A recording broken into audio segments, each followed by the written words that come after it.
Brought to you by TechnoSpark 20 series smartphones. बाबा अंबेडकर जी का कोई शत्रु था इस देश में तो उसका नाम था कांग्रेस।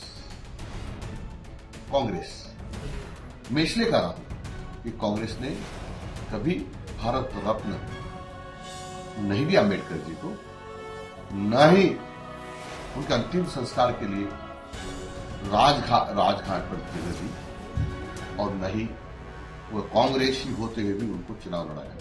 उन्होंने आग्रह किया था कि मैं भी लोकतंत्र का जो महायज्ञ हो रहा है तो उसमें भाग लेकर के वो लोकसभा में पहुंचना चाहता हूं। देश की जनता की आवाज और भारतीय जनता पार्टी का नारा कि अब की बार भारतीय जनता पार्टी 400 पार, यानी 400 से ज्यादा सांसद जीत करके लोकसभा में जाएंगे और प्रधानमंत्री श्रीमान नरेंद्र मोदी को तीसरी बार प्रधानमंत्री बनाएंगे। इस 400 पार को किस प्रकार से परिभाषित करके और भ्रमित करना चाहती जनता को कांग्रेस कहती है कि 400 पार और आरक्षण समाप्त। ये इनकी निकृष्ट मानसिकता का परिचय है। डॉक्टर अंबेडकर जी ने ये जो समरसता के लिए और नीचे से जो लोग हैं उनको ऊपर उठाने के लिए इस प्रकार का संविधान में प्रावधान किया था।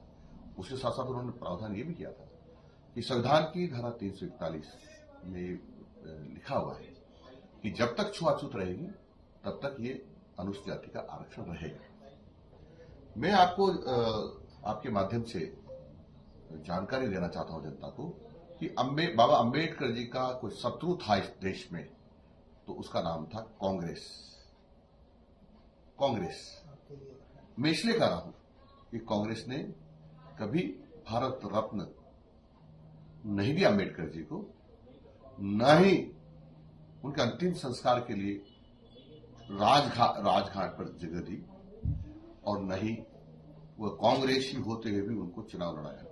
उन्होंने आग्रह किया था कि मैं भी लोकतंत्र का जो महायज्ञ हो रहा है तो उसमें भाग लेकर के वो लोकसभा में पहुंचना चाहता हूं। तो सारी राजनीतिक पार्टियों ने, देश की सभी जो राजनीतिक पार्टियां थी, सबने निर्णय किया कि डॉक्टर अम्बेडकर जी संविधान का निर्माण किया है, बहुत विद्वान आदमी है और उस समय के सबसे पढ़े लिखे व्यक्ति थे। आम सहमति बन गई, कांग्रेस आकर के चली गई, लेकिन पार्टी कार्यालय पहुंचते दूसरे कैंडिडेट की घोषणा कर दी और उनको हराने के लिए पंडित जवाहरलाल नेहरू सहित उस समय के बड़े बड़े नेता गए और अनुसूचित जाति अम्बेडकर जी के बारे में क्या अभद्र भाषा का प्रयोग किया जिसका मैं नहीं कर सकता हूं। इसलिए मैं कहता हूं कि अम्बेडकर जी का अनुसूचित जाति का कोई सबसे बड़ा दुश्मन है, अनुसूचित जाति जनजाति ओबीसी का, तो उसका नाम है कांग्रेस।